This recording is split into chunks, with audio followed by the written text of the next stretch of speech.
I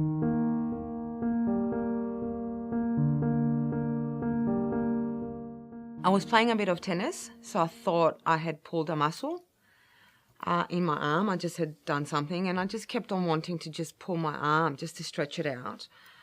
But over the days, it became worse and worse, and I still thought I had done something to my arm. And I went to the doctor, and they recommended physiotherapy. So I was going to physio every second day, but it wasn't getting better. As a matter of fact, it was getting worse. There were times that it would take my breath away if I made a movement. But I still thought I had done something to my arm. I never thought for a moment that there was something wrong with my heart. And then a week later, I was at home, 11 o'clock at night, and I just all of a sudden, I felt like someone just sat on me. And I just started sweating and sweating and sweating. And I still thought, what have I done to my arm? I must have done something really bad. And it wasn't until the ambulance came and they said, oh, you don't look too good. So they took me to the hospital. And even at the hospital, at where I was there in emergency for a very long time. There were blood tests done, ultrasounds done. Nothing was picked up until they put me in the machine where they put a dye in you and it runs through. And that's when they could see that the dye was spilling out of my artery, and that's how they knew I was having a heart attack, or I had one. So 2 days later, I went in for an operation, had a stent inserted. Still couldn't comprehend. I still was no. And I was in hospital for 7 days all up. Yeah, it was all a bit of a whirlwind. So when from admission into hospital to a decision being made to have surgery, that was approximately 6 weeks. So through that 6 weeks, I had numerous tests in and out of hospital, seeing various doctors. So I made a decision to get second and third opinions because it was such a serious event in my life. And you got different opinions from different doctors.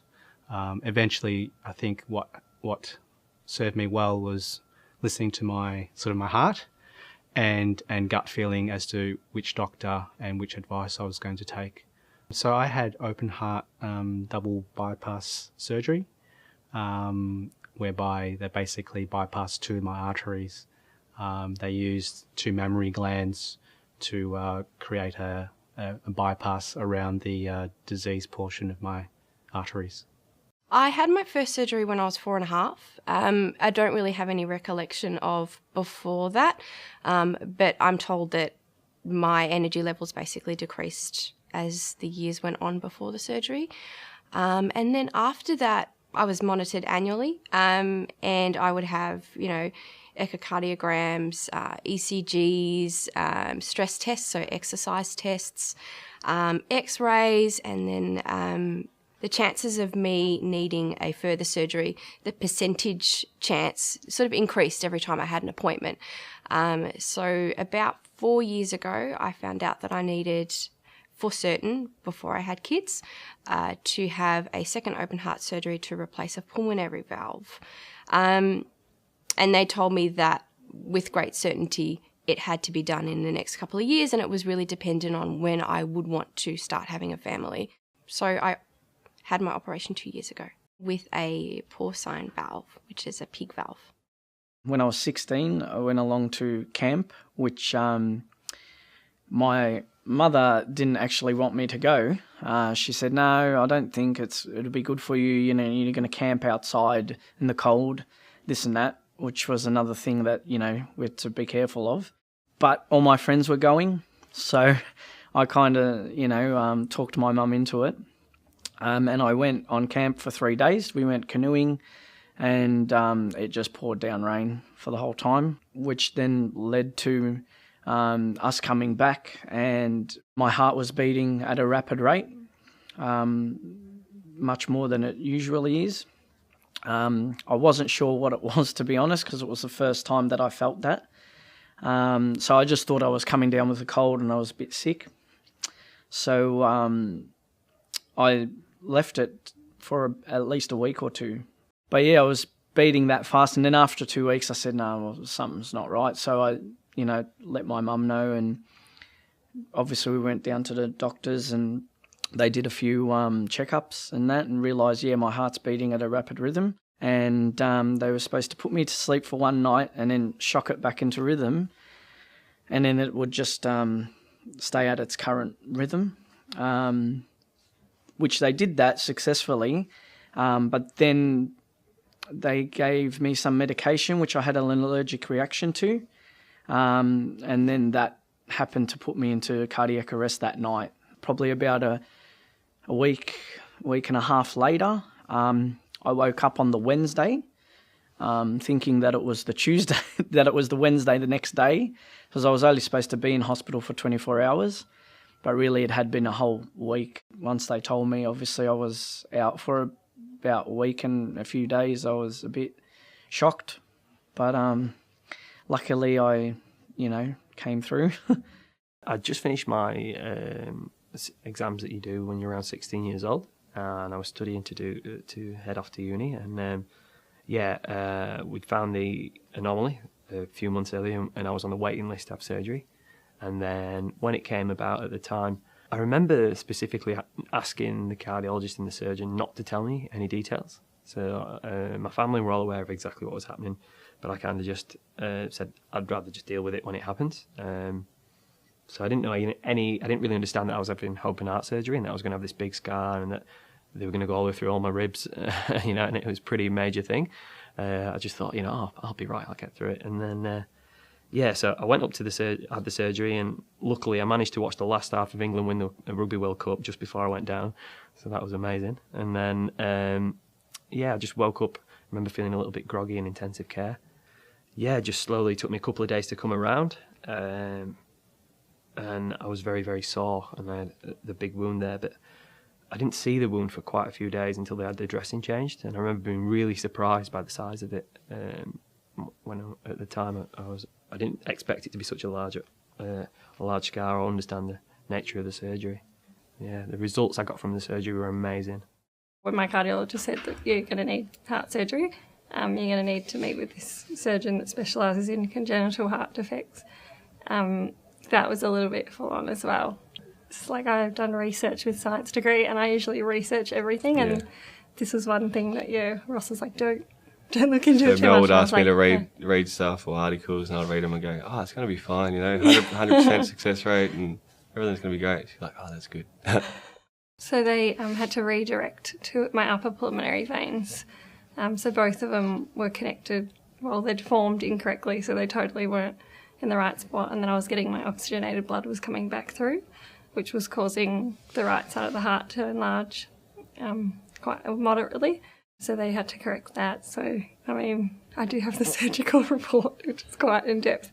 I think when he opened me up as well, he found, and this is after, 2 MRIs and other tests, another 9 veins that had to be redirected, like small veins, so that they couldn't pick up in the testing. So, he had to, essentially a plumbing problem I had, and he had to fix that up. I was pretty okay till I was at least 2021. Slowly starting to build my business. And then what happened was, I started to get that rapid heart rhythm again. Pretty much last year, in October, November, it got to the point where it was happening weekly, and then it was happening every day. And then I got it shocked. I then came home. Within the span of a weekend, I had to go back in, got it shocked again, and then the second time or third time I got shocked, it wouldn't revert back, and it just stayed like that. So unfortunately, I had to stay like that for the whole weekend, and then Monday came, and doctors were in, and they decided to operate. They did an ablation procedure, and that basically they sort of cut the pathway. There's electrical current that's making my heart beat fast. So they kind of cut that pathway. I like to think of it like train tracks. And if you cut the train tracks, well, then it's going to stop, and it can't create that rapid heart rhythm. So they did that once, but then a month later it came back again. So they did the operation again. And then since Touchwood, since last, I think November, I haven't had it occur again. So it's been, this November will be a year since it's happened. So, which is good. In the run-up to me having my cardiac arrest, that last maybe 2-3 months before it, I was probably as fit as I'd ever been. And I was doing CrossFit training, and then I was actually training for a big triathlon, and I did a half Ironman race. So that's a just under a 2k swim, a 90k bike, and a 22k run. And that was 5 weeks before my surgery. And I really enjoyed that and did great. But I remember on the run actually feeling a little bit of chest pain and thinking, oh, that's not great. But didn't put too much thought into it and just carried on. And then 1 week, for the whole week, I'd just been a little bit run down, and I had cold and flu-like symptoms, and I didn't take any time off work. And I just thought, oh, I'll be okay. I don't want to let anyone down. So I didn't really rest at all. And I didn't do any training that week. And to go 7 days without doing any exercise at that point, it seemed like a really strange thing. So I just got to the Saturday or the Sunday morning and remember just thinking, oh, stop being soft and just get out and do a run. And the next thing I remember is waking up in intensive care, and this was 5 days later. So I'd actually gone out and on a run and had cardiac arrest. I was very, very lucky in the circumstances. So I was actually running through Mooney Ponds, and 2 nurses were on their way to work in separate cars, both with cardiac training, and they saw me clutch my chest and then fall back and hit my head, and they got out of the car and they called the ambulance. And while they were waiting for the ambulance, the nurses were taking it in turns to do CPR. And the quality of that CPR is the reason that I've got my brain function today.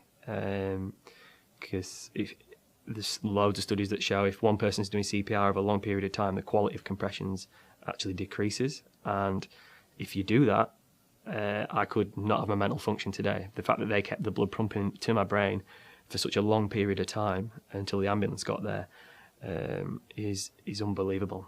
But they were actually helped by another 3 people who had all recently been on first aid training, and they were heading to work for a promotions company together that day, and they saw the ladies doing CPR, and they pulled up and helped. From there, the ambulance pulled up after 16 minutes, and they began treatment with a defib, and I had 14 shocks with the defib, and I didn't come back to a normal rhythm until 30 minutes. And the ambulance crew I've since met, who were amazing, they told me that towards the end of that 30-minute period, they were discussing whether or not to call it there or then, whether or not to just say, nah. And I wasn't in a heart rhythm at that point. So if they'd have stopped 2 minutes earlier, I wouldn't be sat here now. But they pushed on. And from there, in the ambulance, they put me on cooling treatment. And the cooling treatment actually cooled my brain. And it preserved the fact that I'd not had oxygen to my brain for so long. And the cooling treatment, again, with the quality of compressions, means that I've got a normal life today. So without the expertise of the ambulance service and knowing what to do at that point, the impact on my life and my family would have been massive. So I went to, they took me to a great hospital, and straight away I was in intensive care, and they induced me into a coma for 3 days. During that period, there were lots of worries about what condition I'd be in. So 1, would I wake up at all? 2, if I did wake up, would I be able to communicate and look after myself? And 3, best case scenario, I'd come round, but I wouldn't have any form of short-term memory. And that's the best case scenario they gave my family and friends. After that 3-day period, the consultant decided to bring me out of the induced coma. So they just stop the medication, and what happens is that you just slowly regain consciousness. And it took me a day to do that.